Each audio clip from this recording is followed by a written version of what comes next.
Alors bonjour Éric Zemmour, merci de répondre aux questions de TV Liberté.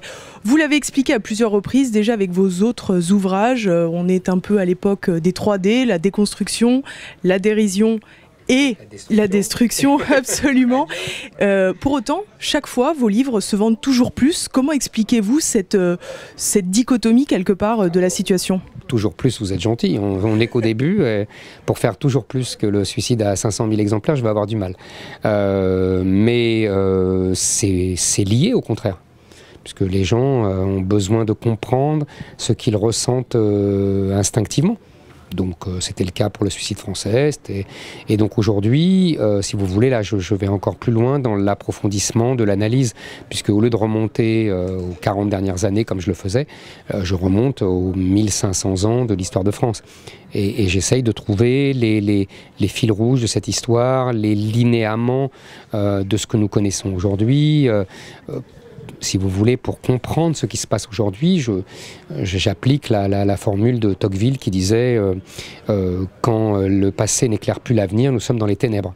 Donc comme je pense que nous avons, comme vous l'avez très bien dit, les 3D, donc des élites qui veulent absolument que nous soyons dans les ténèbres et qui veulent absolument que nous ne comprenions plus rien à ce qui nous arrive. Et donc pour cela, ont décidé d'engager une guerre de l'histoire, c'est-à-dire que l'histoire doit être réécrite en fonction de nos critères idéologiques et moraux d'aujourd'hui. Donc moi, j'essaye justement de mener cette guerre de l'histoire, de les affronter sur ce terrain et d'expliquer ce qu'a été vraiment la réalité de l'histoire de France, sans tenir compte de notre idéologie d'aujourd'hui et notre morale d'aujourd'hui. Et je crois que ça permet, en tout cas c'est l'ambition que j'ai, d'éclairer les gens sur ce qu'ils ont été et ce qu'ils sont et ce qu'ils peuvent devenir. Finalement, c'est assez étonnant puisqu'on peut considérer que la culture a toujours été généralement plutôt du côté des élites. Or, on se rend compte aujourd'hui une forme de résurgence, de besoin d'histoire, de besoin de culture plutôt au fil du peuple, alors que justement les élites se délitent au niveau culturel. Oui, vous avez raison, c'est une analyse intéressante qui d'ailleurs ressemble un peu, là vous me faites penser à quelque chose, puisque je vois beaucoup de correspondances et d'effets de miroir entre le passé et aujourd'hui, et là vous m'en rajoutez un qui est assez intéressant que je n'avais pas vu, qui ressemble beaucoup à l'aristocratie du XVIIIe siècle. C'est-à-dire que l'aristocratie du XVIIIe siècle méprisait la culture, méprisait le savoir, et que la bourgeoisie montante, elle, au contraire, voltairienne, si vous voulez, et était férue de textes, etc. Et on verra, au XIXe siècle, ça va prendre une proportion encore plus grande. Mais vous avez tout à fait raison. On vit aujourd'hui avec une espèce d'aristocratie de plus en plus inculte, comme au XVIIIe siècle. Et effectivement, je vous félicite de cette analyse. Et on a... alors, je dirais le besoin dans le peuple, il a toujours existé. Moi, je viens de classe populaire, vraiment, et les gens chez moi adoraient l'histoire, ils adoraient la politique, ils voulaient comprendre la politique par l'histoire, et tous les gens de la génération de mes parents et de mes grands-parents étaient comme ça. Donc ça, c'était les classes populaires, elles ont toujours été comme ça. Et d'ailleurs, il n'est pas innocent si, vous savez, les ouvriers et les employés votaient Mitterrand en 81. C'est pas un hasard. Parce que ce type avait une vraie culture historique et littéraire, à l'ancienne. Pas du tout une culture technocratique, économique, il ne comprenait rien. Et c'est les classes populaires qui votaient pour lui à l'époque. Hein. Les classes populaires aujourd'hui ne votent plus à gauche, mais à l'époque, elles votaient à gauche. Donc, vous voyez, ça a toujours existé. Mais effectivement, nous avons des élites qui, comme ça s'est passé à de multiples reprises dans l'histoire, ce que j'explique dans mon livre, ont décidé d'abandonner la France sur l'autel de leurs convictions universalistes. Ça a déjà existé, sauf qu'à chaque fois, il y a eu un grain de sable qui était en général royal, en général le pouvoir, le roi, qui a contrecarré cette option des élites. Mais je le montre dans le chapitre sur Jeanne d'Arc et l'évêque Cochon. L'évêque Cochon, c'est un technocrate d'aujourd'hui. C'est pas du tout un imbécile, c'est un lettré, c'est pas du tout un type méprisable humainement. Simplement, il a compris quelque chose, c'est que il faut la paix, et pour avoir la paix, il faut l'union des Anglais et des Français sous la monarchie anglaise, quitte à sacrifier la France. Et c'est une bergère qui lui dit « mais non, je ne suis pas d'accord avec toi », et il méprise la bergère, qui ne sait même pas lire et écrire. Mais nous sommes exactement dans la situation d'aujourd'hui. Nous avons des élites technocratiques, judiciaires, économiques, patronales, politiques, médiatiques, qui disent au peuple français, mais vous comprenez vraiment rien, mes pauvres, voilà, vous êtes analphabètes, quoi. Vous comprenez pas que le monde aujourd'hui, c'est le mélange, le métissage, les frontières ouvertes, etc. C'est la même discussion, alors qu'on est en 1420 et qu'on est en 2018. Vous voyez ? Et d'ailleurs, il y a une phrase que j'ai retrouvée il n'y a pas longtemps du grand René Girard, vous savez, dans son dernier livre, Achever Clausewitz, qui dit à un moment, il nous faut entrer dans une épreuve du temps où nous serons plus près de Charles Martel et des croisades que de la Révolution française et de l'industrialisation du Second Empire. Alors justement, ça amène ma troisième question. Comment vous avez, vous, choisi de revenir sur l'histoire au travers des grands noms qui ont fait cette histoire?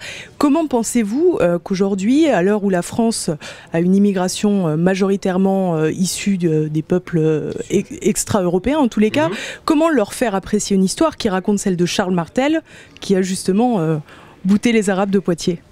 Alors là, vous êtes vraiment dans la question fondamentale. Et je l'explique d'ailleurs dans l'introduction. Je cite André Suarez, qui était un grand écrivain des années 20-30, qui était d'origine italienne, juif d'Italie, de Livourne, qui est venu en France, et dans lequel j'explique dans l'introduction, je me suis beaucoup reconnu en le découvrant. D'abord parce que il écrit une langue magnifique, il est tellement admirateur de Pascal qu'il finit par écrire comme lui, c'est absolument magnifique, et il est complètement oublié aujourd'hui, injustement. Et il dit à un moment, voilà, c'est très simple, il y a les Français de chair et les Français de l'esprit. Alors les Français de chair, ils sont là depuis des siècles, ils étaient à telle bataille, à tel événement, etc. Ils sont là, et c'est les Français de chair.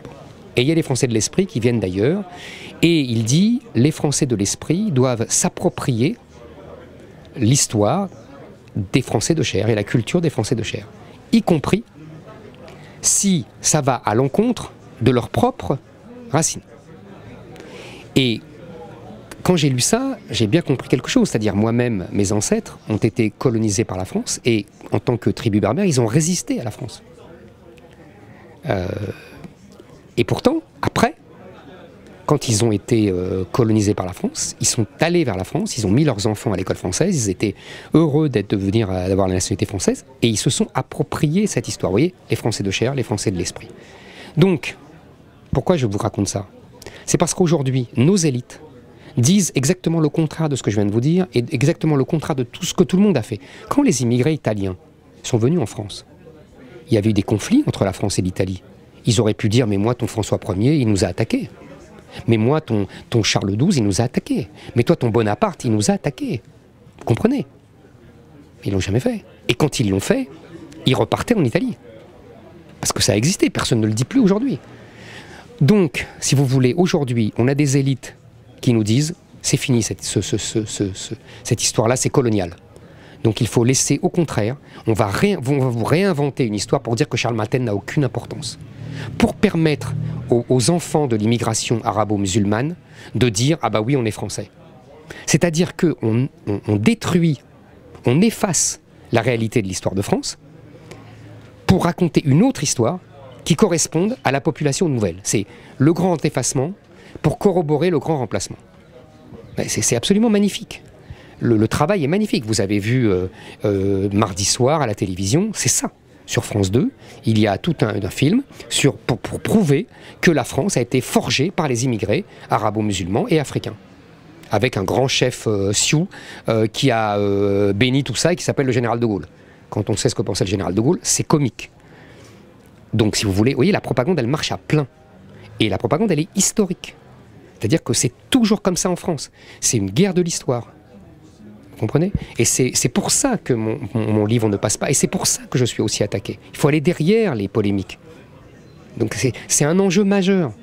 Pendant des décennies, les immigrés ont dit, on s'approprie ton histoire, toi, Français, et on devient comme toi. Et on adopte tes combats, même quand c'était contre nos ancêtres.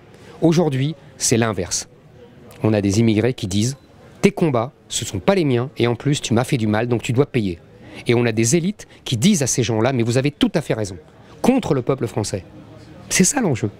Si on prend un peu de recul, le mécanisme qui consiste à expliquer qu'il faut donner un prénom français issu du calendrier à des Français d'origine étrangère, est-ce que finalement ça ne sert pas toute cette élite qui veut procéder à ce grand effacement pour que l'immigration existe, mais qu'elle ne se voit plus, ou du moins le moins possible administrativement parlant? Vous n'avez pas tort, mais parce que vous êtes...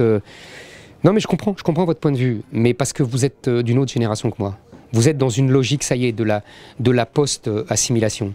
Vous avez entériné le fait qu'il n'y en aura plus, et vous avez tout à fait raison, et qu'on va à l'affrontement des communautés. Donc autant savoir qui est qui. Moi, vous voyez, je suis plus ingénu que vous, et contrairement à ce qu'on croit, moins belliqueux que vous, c'est que... non mais je pensais, parce que vous avez compris que je suis d'accord avec vous. Il y a des cohabitations heureuses, non.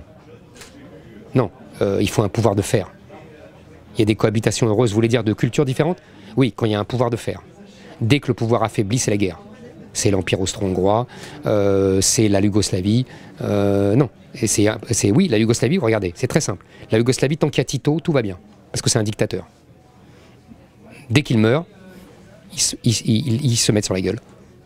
C'est ça la cohabitation heureuse. C'est quand il y a un dictateur. Donc on va vers ça. On va vers l'affrontement des communautés ou alors un pouvoir dictatorial pour tenir tout le monde. Donc si vous voulez, moi j'essayais d'éviter justement ça avec mes prénoms français. Vous avez raison, parce que je pense qu'en donnant un prénom, on affecte un destin à son enfant. Et que donc en appelant d'un prénom français, on lui donne un destin français. En appelant un prénom de là où on vient, eh ben, ça veut dire qu'on veut continuer à vivre comme on vivait là-bas, ici. Ça change tout. Merci beaucoup.